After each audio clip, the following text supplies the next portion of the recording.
Subscribe کیجئے قاری ضیاء الرحمن ربانی صاحب کے چینل کو۔ جزاک اللہ۔ السلام علیکم ورحمۃ اللہ وبرکاتہ۔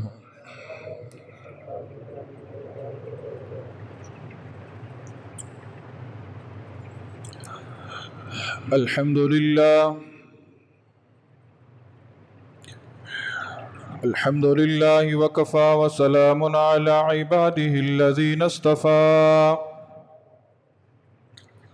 اما بعد فاعوذ باللہ من الشیطان الرجیم، بسم اللہ الرحمن الرحیم۔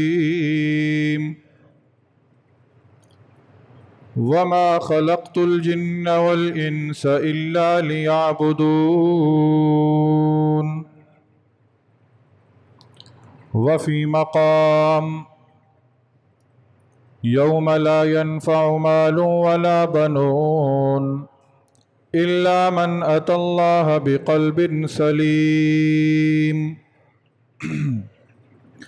قال رسول الله صلى الله عليه وسلم: ما بين بيتي ومنبري روضة من رياض الجنة، أو كما قال عليه الصلاة والسلام۔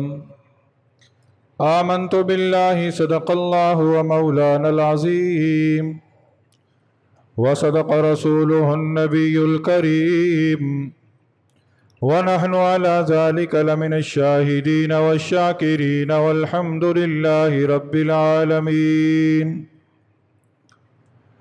تمام احباب انتہائی عاجزی اور انکساری کے ساتھ، عقیدت اور محبت کے ساتھ ایک مرتبہ درود شریف پڑھ لیجیے۔ اللہم صلی علی محمد وعلی آل محمد کما صلیت علی ابراہیم وعلی آل ابراہیم انک حمید مجید۔ اللہم بارک علی محمد وعلی آل محمد كما باركت على إبراهيم وعلى آل إبراهيم إنك حميد مجيد۔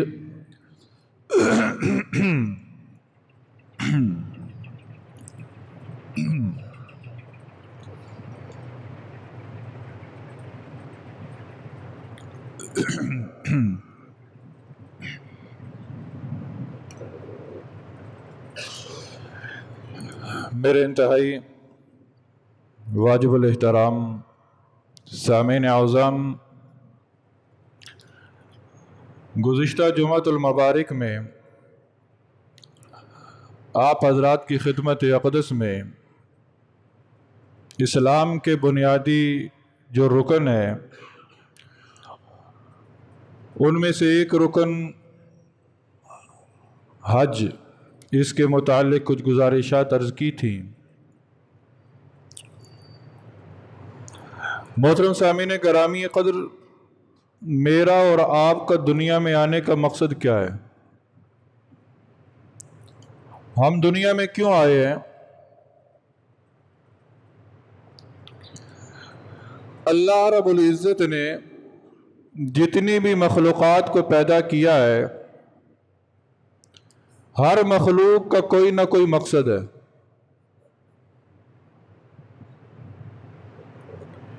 یہاں تک کہ راہ چلتے ہوئے ایک تنکا ہے، وہ تنکا بھی بغیر مقصد کے پیدا نہیں کیا گیا۔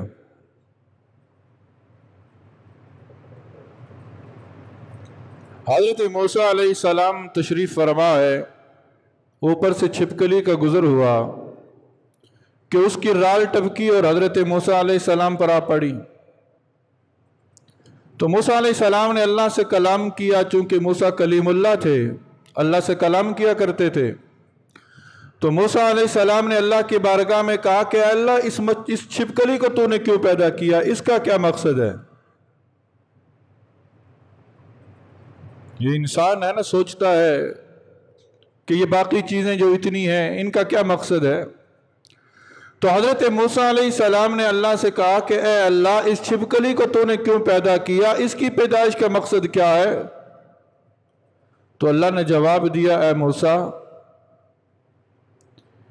ہر روز یہی چھپکلی مجھ سے بھی سوال کرتی ہے کہ اللہ، موسیٰ کو تو نے کیوں پیدا کیا؟ اس کا کیا مقصد ہے؟ تو اللہ رب العزت نے اس دنیا کے اندر کسی بھی چیز کو بے مقصد پیدا نہیں کیا، ہر چیز کا ایک نہ ایک مقصد ضرور ہے۔ میری اور آپ کی پیدائش کا مقصد کیا ہے؟ ہم اس دنیا میں کیوں آئے ہیں؟ جب اللہ رب العزت نے میرے اور آپ کے بارے میں کہا کہ میں نے تمہیں اشرف المخلوقات بنایا ہے، میں نے تمہیں بہترین انداز میں بنایا ہے،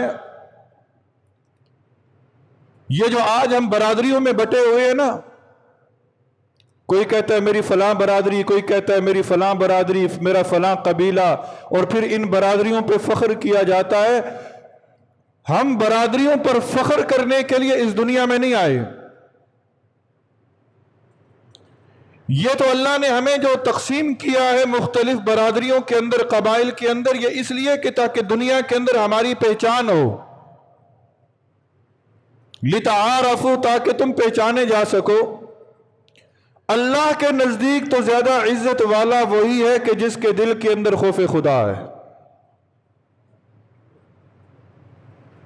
تو ہم برادریوں کے اندر بٹنے کے لیے نہیں آئے، اس سے عظیم مقصد ہم لے کر اس دنیا میں آئے ہیں۔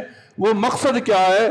وہ مقصد یہ ہے کہ ہم اس دنیا میں رہتے ہوئے اللہ کے حکموں کو پورا کرتے چلے جائیں۔ عبادت مقصد ہے۔ وَمَا خَلَقْتُ الْجِنَّ وَالْإِنسَ إِلَّا لِيَعْبُدُونَ، میں نے کسی بھی انسان کو اور جن کو پیدا نہیں کیا مگر صرف اور صرف اپنی عبادت کے لیے۔ عبادت کر کے ہوتا کیا ہے اور عبادت ہے کیا؟ یہ دو اہم چیزیں ہیں۔ جس انسان کو ان دو چیزوں کا علم ہو گیا، انشاءاللہ اس کے دونوں جہاں سنور جائیں گے۔ عبادت کر کے ملے گا کیا اور عبادت ہے کیا؟ عبادت کریں گے دل بدلے گا، عبادت کریں گے دل کے اندر نورانیت آئے گی، عبادت کریں گے گوشت کا یہ لوتھڑا صحیح ہوگا، عبادت کریں گے دل کا زنگ اترے گا، عبادت کریں گے دل کا میل اترے گا۔ کیوں؟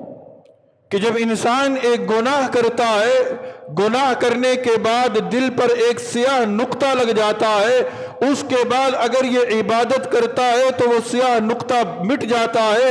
اگر وہ عبادت نہیں کرتا اور پھر گناہ کرتا ہے، گناہ پر مداومت اختیار کرتا ہے کہ یہاں تک کہ اس کا ایک دن پورا دل سیاہ ہو جاتا ہے، اور پھر اللہ رب العزت ایسے دل پر مہر لگا دیتا ہے۔ یہی وجہ ہے کہ اسے پھر عبادت کے اندر مزہ نہیں آتا، نماز پڑھنے کو دل نہیں کرتا، روزہ رکھنے کو دل نہیں کرتا، صدقہ و خیرات کرنے کو دل نہیں کرتا۔ انسان سوچ لے، سمجھ لے کہ اگر میرا عبادت میں دل نہیں لگ رہا تو میرے دل کے اوپر کوئی سیاہ نقطہ ہے، میرے دل پر سیاہی چڑھی ہوئی ہے، میرا دل زنگ آلود ہے۔ تو اس دل زنگ آلود کو ہم پاک کیسے کریں گے؟ عبادت کر کے۔ عبادت کریں گے دل پاک ہوگا۔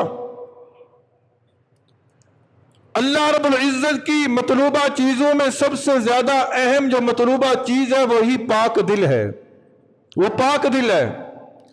کل قیامت کا دن ہوگا نا،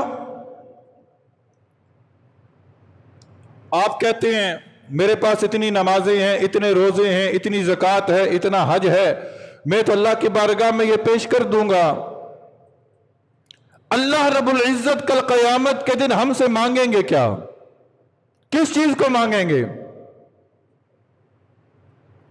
قرآن مجید ہمیں بتاتا ہے یوم لا ينفع مال ولا بنون الا من اتى اللہ بقلب سلیم، کہ کل قیامت کے دن نہ مال کام آئے گا نہ اولاد کام آئے گی، اللہ کہے گا میرے پاس قلب سلیم لے کر آؤ۔ الا من اتى اللہ بقلب سلیم، اللہ کہے گا میرے پاس پاک اور صاف دل لے کر آؤ۔ پاک اور صاف دل کس کا ہوگا؟ اسی کا ہوگا جس نے دنیا کے اندر عبادت کی ہوگی۔ الا بذکر اللہ تطمئن القلوب، سنا ہے نا؟ اللہ کا ذکر دلوں کو اطمینان بخشتا ہے، اور اللہ کا ذکر کیا ہے؟ صرف لا الہ الا اللہ کی ضرب لگانا اللہ کا ذکر نہیں ہے، اس کا مفہوم وسیع ہے۔ اللہ کے حکم کو نبی کے طریقے کے اوپر چل کر پورا کرنا، اسی کا نام ذکر ہے۔ جس نے یہ ذکر کر لیا اس کا دل پاک ہو گیا۔ تو عبادت کرنے سے دل پاک ہوگا، دل پاک ہوگا، رب کی بارگاہ میں دل پیش کریں گے، اللہ اس دل پر فیصلہ کرتے ہوئے اللہ ہمارے لیے جنت کے دروازے کھول دے گا۔ ابھی قربانی کا موسم ہے، قربانی آنے والی ہے، اسی ضمن میں یہ بات بھی سماعت فرما لیں۔ دیکھیں قرآن کا مفہوم ہمیں کیا بتلاتا ہے؟ لَن يَنَالَ اللَّهَ لُحُومُهَا وَلَا دِمَاؤُهَا وَلَكِنْ يَنَالُهُ التَّقْوَى مِنْكُمْ۔ اللہ کے ہاں گوشت اور خون نہیں پہنچتا، اللہ کے ہاں گوشت اور خون نہیں پہنچتا، اللہ کو گوشت کی ضرورت نہیں، اللہ کو اس جانور کے خون کی ضرورت نہیں، پھر اے اللہ تیری بارگاہ میں پہنچتا کیا ہے؟ وَلَكِنْ يَنَالُهُ التَّقْوَى مِنْكُمْ، اللہ کے ہاں تمہارے دلوں کی نیت پہنچتی ہے، تمہارے دلوں کے حالات پہنچتے ہیں۔ جو تمہارے دل کی کیفیت ہوگی، اور دل کی کیفیت کو بنانے کے لیے عبادت کرنا ضروری ہے۔ قربانی اس جذبے سے، جس جذبے سے حضرت ابراہیم نے اپنے بیٹے کے گلے پہ چھری چلائی تھی، قربانی اس جذبے سے کہ جس جذبے سے نبی صلی اللہ علیہ وسلم نے قربانی کی تھی، قربانی اس جذبے سے کہ جس جذبے سے صحابہ نے کی تھی، قربانی اس جذبے سے جس جذبے سے اولیاء کرام نے کی تھی، وہ اسی وقت ممکن ہوگا کہ جب ہمارے دل اللہ کی نورانیت سے منور ہوں گے، وگرنہ جانور کے گلے پہ چھری چلانا کوئی عبادت نہیں ہے۔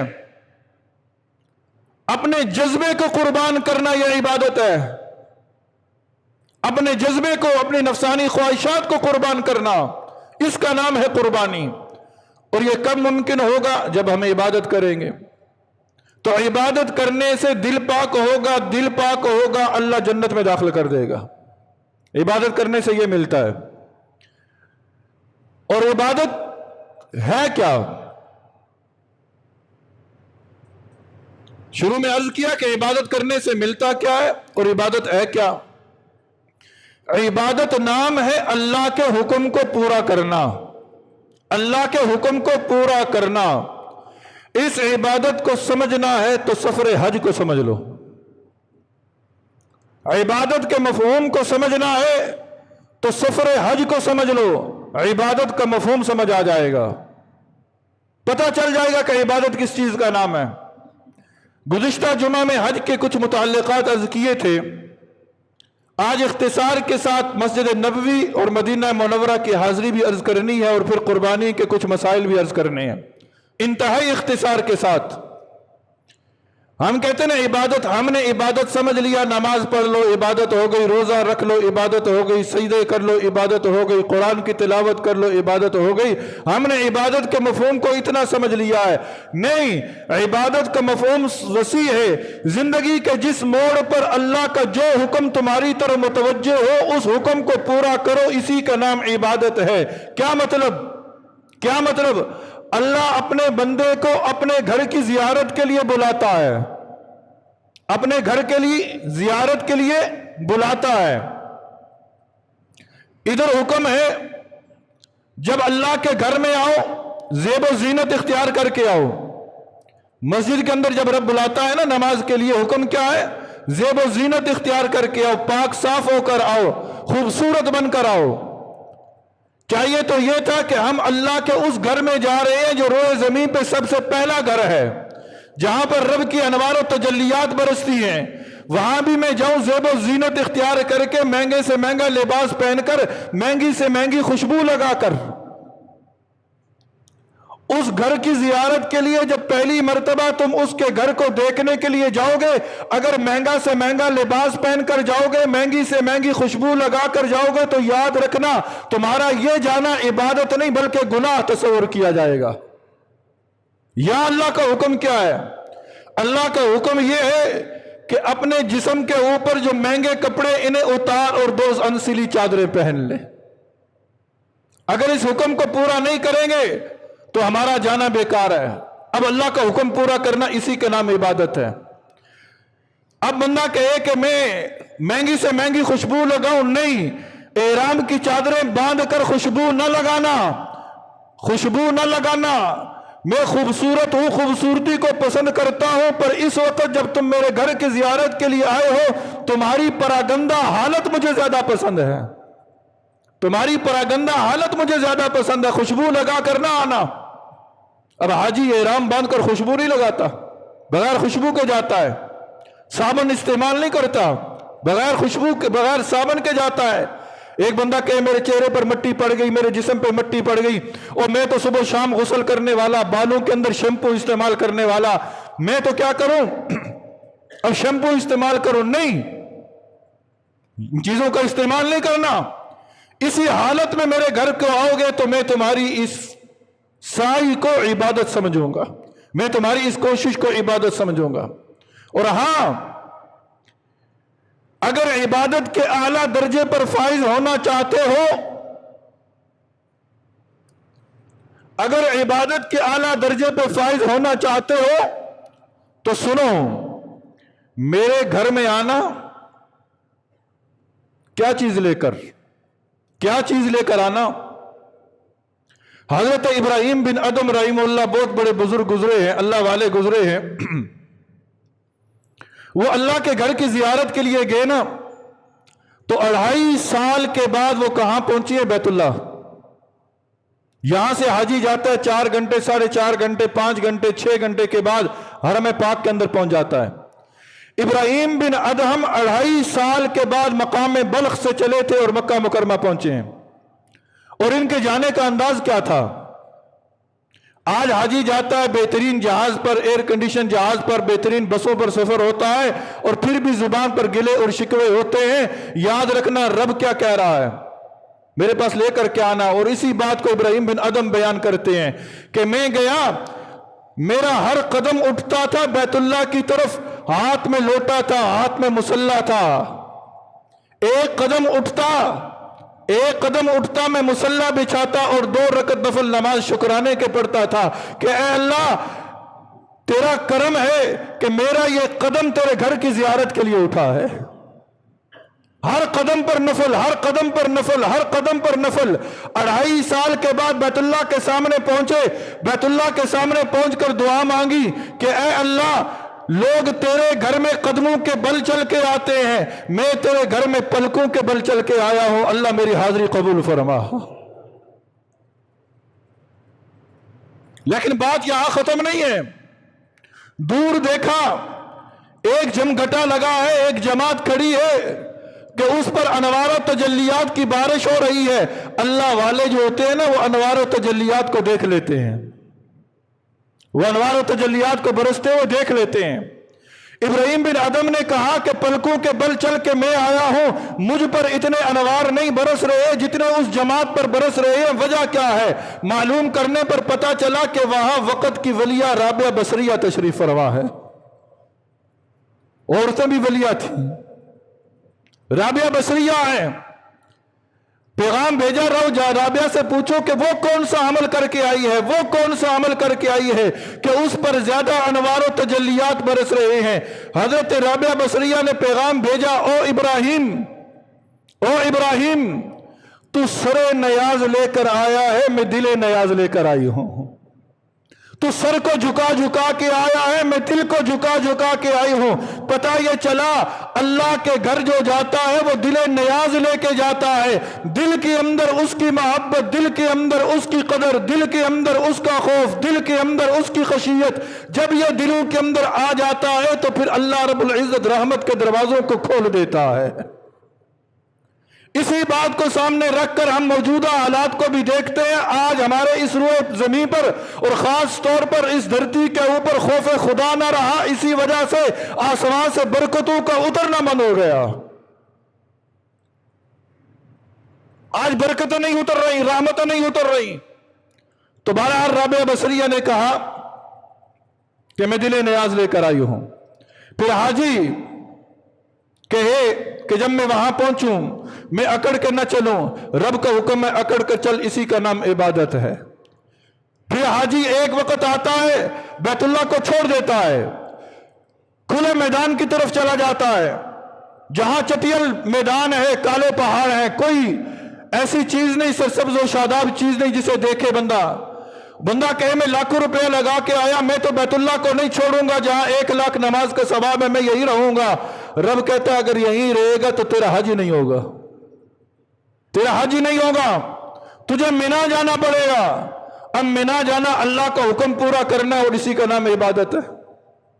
फिर उसके बाद एक और खुले मैदान के अंदर हाजी जाता है जिसे मैदान अराफात कहते हैं, और उस 9 ज़िलहज को ही वहां पहुंचना होता है। एक बंदा आज चला जाए कि जी मैं आज चला जाता हूं, नहीं, आज जाएगा वापस आ जाएगा तो हाजी नहीं बनेगा। हाजी बनने के लिए तुझे 9 ज़िलहज ही को मैदान में जाना पड़ेगा। अल्लाह का हुक्म है, अल्लाह का हुक्म है, इसका नाम इबादत है।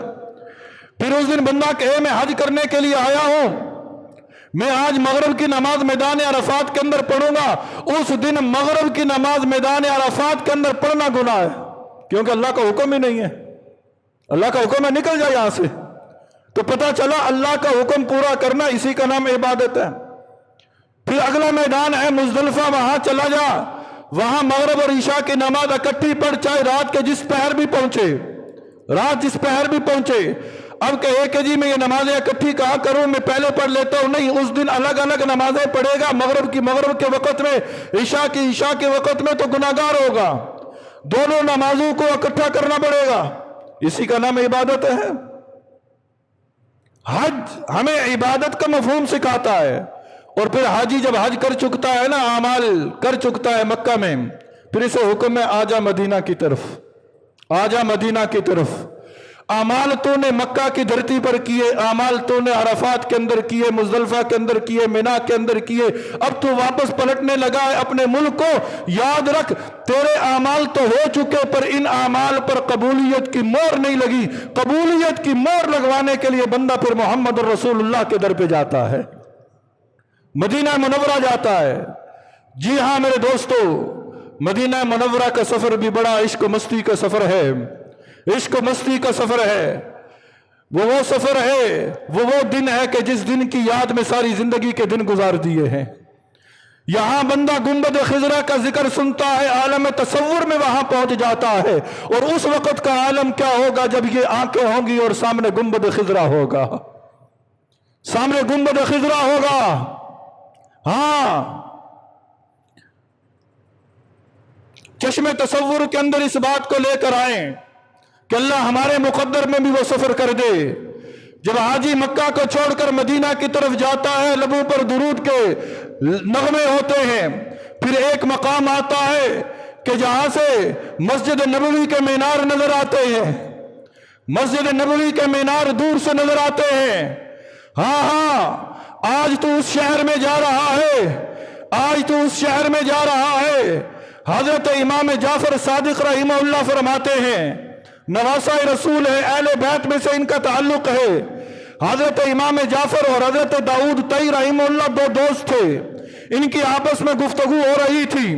हजरत इमाम जाफर सादिक ने कहा, जिसने जिंदगी में एक मरतबा काबा देख लिया ईमान की हालत में और फिर उसी ईमान पर साबित कदम रहा, अल्लाह उसे जहन्नम में दाखिल नहीं करेंगे, अल्लाह उसे जहन्नम में दाखिल नहीं करेंगे।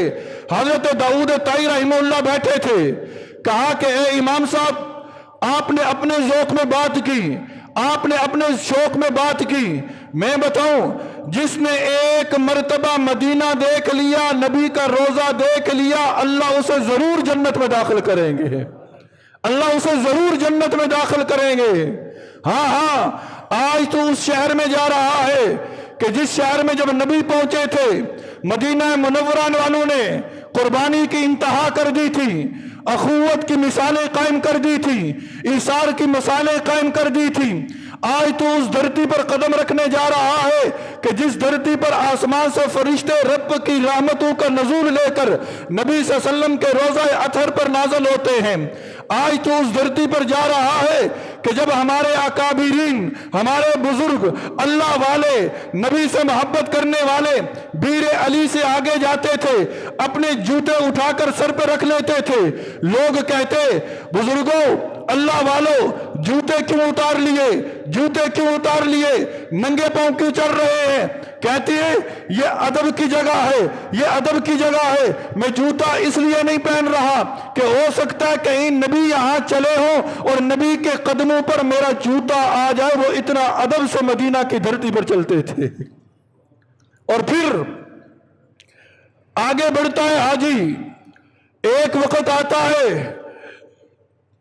अल्लाह ये वक्त सबको नसीब फरमाए, अपने होटल में सामान रखने के बाद दुरूद और सलाम के लिए मस्जिद नबवी की तरफ जाता है। हाँ, जब मस्जिद नबवी के दरवाजे पे पहुंचता है, उसकी अजीब हालत होती है। उसके सामने वो पुराना दौर आता है, उसके चश्मे तसव्वुर में वो नबी का दौर आता है। हाँ, एक अल्लाह वाले जब मस्जिद नबवी की जियारत के लिए पहुंचे, मस्जिद नबवी में दाखिल हुए, वो दौर नबवी में चले गए, वो उस दौर के अंदर चश्मे तसव्वुर के अंदर पहुंचे। वो मस्जिद नबवी को खिताब करके कहते हैं, ए मस्जिद नबवी, ये तो बता कुछ समा वो कैसा प्यारा होगा। मस्जिद नबवी मुझे बता वो दौर कैसा दौर था। हाँ, मस्जिद नबवी, ये तो बता कुछ समा वो कैसा प्यारा होगा। सहन में आका बैठे होंगे, गिर्द असहाब का झुरमट होगा। ए मस्जिद नबवी, ये तो बता कुछ, ये तो बता कुछ। हाँ, मेरे चंद दोस्त जिन्हें मैं देख रहा हूं इस मजलिस के अंदर बैठे हैं, अनकरीब ये भी मस्जिद नबवी जाएंगे। इस तसव्वुर के साथ जाना, जब मस्जिद नबवी के सहन के अंदर पहुंचोगे, मस्जिद नबवी के सहन के अंदर पहुंचोगे, चश्मे तसव्वुर के अंदर इस बात को लेकर आना और पूछना, ए मस्जिद नबवी, ये तो बता कुछ समा वो कैसा प्यारा होगा। बज़्म नबूवत, बज़्म नबूवत, सिद्दीक उमर उस्मान व अली, बज़्म नबूवत, सिद्दीक उमर उस्मान व अली, चारों यार सितारे होंगे, बीच में चांद चमकता होगा। हाँ, मस्जिद नबवी के सहन में कभी तो आका बैठे होंगे ना, गिर्द असहाब का झुरमट हुआ होगा ना। हाँ, बिलाल हबशी की अजान गूंजी होगी ना। आज तुझे वो मंजर रब दिखा रहा है, आज तेरी आंखें वो मंजर देख रही है। फिर वो मस्जिद नबवी के दरवाजे से पूछता है, ए मस्जिद नबवी, ये तो बता कुछ समा वो कैसा प्यारा होगा। हाँ, तूने अपने दरवाजे पर, तूने अपने दरवाजे पर ऐसे बच्चों को भी देखा होगा जिन बच्चों ने प्यार से अक्सर आपका दामन थामा होगा। हाँ, फिर हाजी आगे बढ़ता है, सलातो सलाम के लिए जाता है। हाँ, इस मदीना मस्जिद के अंदर बैठने वालों, अल्लाह हम सबको मदीना की हाजिरी भी नसीब फरमाए। बड़ी पुरलुत्फ है, बड़ी पुरकैफ हाजिरी है। जब बंदा बाबू सलाम से अंदर दाखिल होता है, अल्लाह की कसम आंखों के अंदर आंसू है, नदामत है, आजी के साथ आगे बढ़ता है, यहां तक कि मवाजा शरीफ आता है। मवाजा शरीफ पे पहुंचकर जब वो कहता है अस्सलातु वस्सलामु अलैका या रसूल अल्लाह, आगे से जवाब आता है, ऐ मेरे उम्मती, मैंने तेरे सलाम को कबूल कर लिया है, मैंने तेरे सलाम को कबूल कर लिया है। हमारा यह अकीदा है, हमारा यह अकीदा है कि नबी के रोजे पर जब जाकर सलाम पढ़ा जाता है तो नबी उस सलाम को सुनते भी हैं और नबी उस सलाम का जवाब भी देते हैं। नबी ने फरमाया, जिसने मेरे कब्र की जियारत की, गोया मेरे विसाल के बाद जिसने मेरी कब्र की जियारत की, गोया उसने मेरी जियारत की। जिसने मेरी कब्र की जियारत की, कल क़यामत के दिन उसकी शफाअत मुझ पर वाजिब हो जाएगी, मैं उसकी शफाअत करूंगा। हाँ, नबी के रोजे पर सलाम पेश करोगे, नबी तुम्हारे सलाम का जवाब देगा। हमारे अकाबिरीन किस तरह सलाम पेश किया करते थे।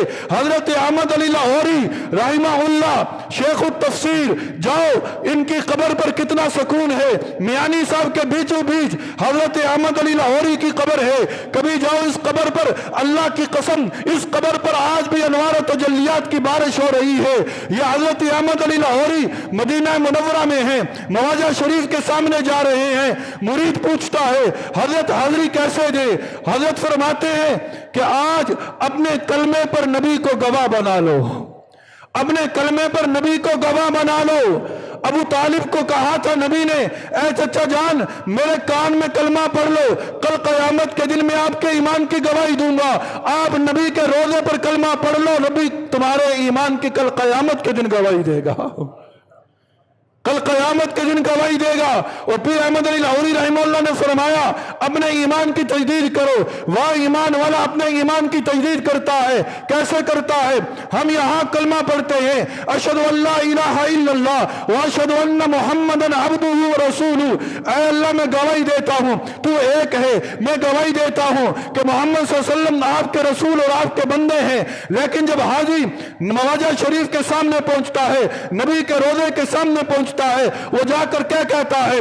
अशहदु अल्ला इलाहा इल्लल्लाह, मैं गवाही देता हूं कि अल्लाह तू एक है। व अशहदु अन्नका रसूलुल्लाह, और मैं गवाही देता हूं कि ऐ अल्लाह के रसूल, आप अल्लाह के रसूल हैं। बराह रास्त नबी को खिताब करके ईमान की गवाही देता है। और फिर आगे बढ़ता है। हजरत अबू बकर सिद्दीक का रोजा है, वहां सलाम पेश करता है। आगे बढ़ता है, उमर फारूक का रोजा है, वहां सलाम पेश करता है। फिर बाहर निकलता है, सामने बकी है, जहां अहले बैत मदफून है, जहां उस्मान गनी की कब्र मुबारक है। फिर इसी मदीना मुनव्वरा के अंदर रियाजुल जन्ना है, रियाजुल जन्ना है। वो दाऊद तई ने क्यों कहा था कि वो जन्नत में जरूर दाखिल होगा, वो जन्नत में जरूर दाखिल होगा?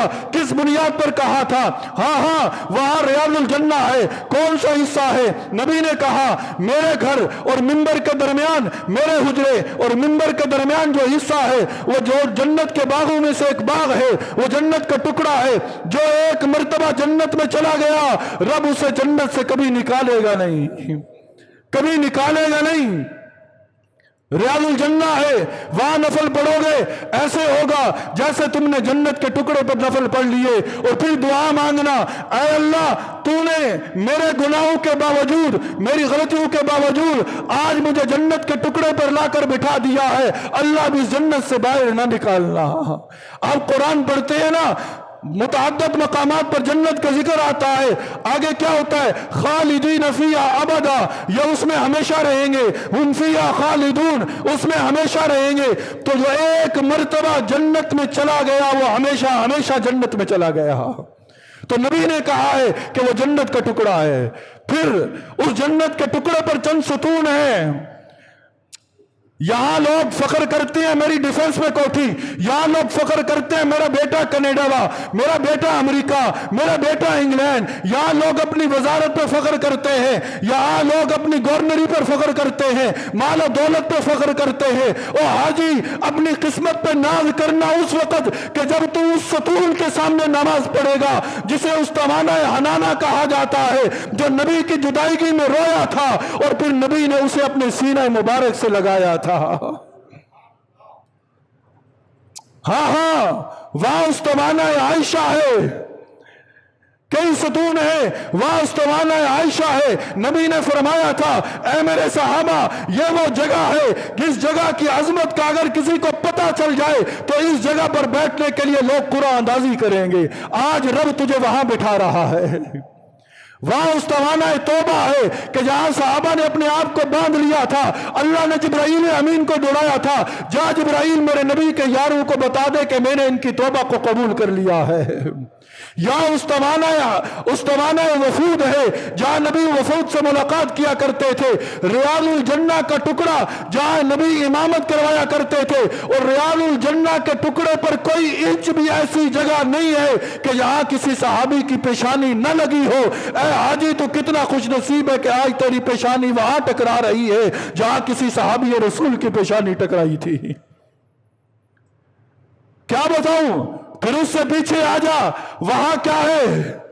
वहां मकाम सुफ़ा है, इस्लाम की पहली यूनिवर्सिटी है, इस्लाम की पहली यूनिवर्सिटी है, जहां अबू हुरैरा बगैर खाए पिए कई कई दिन पड़े रहते थे, जहां सहाबा को खाने को न मिलता था लेकिन नबी का दीदार नसीब हो जाता था।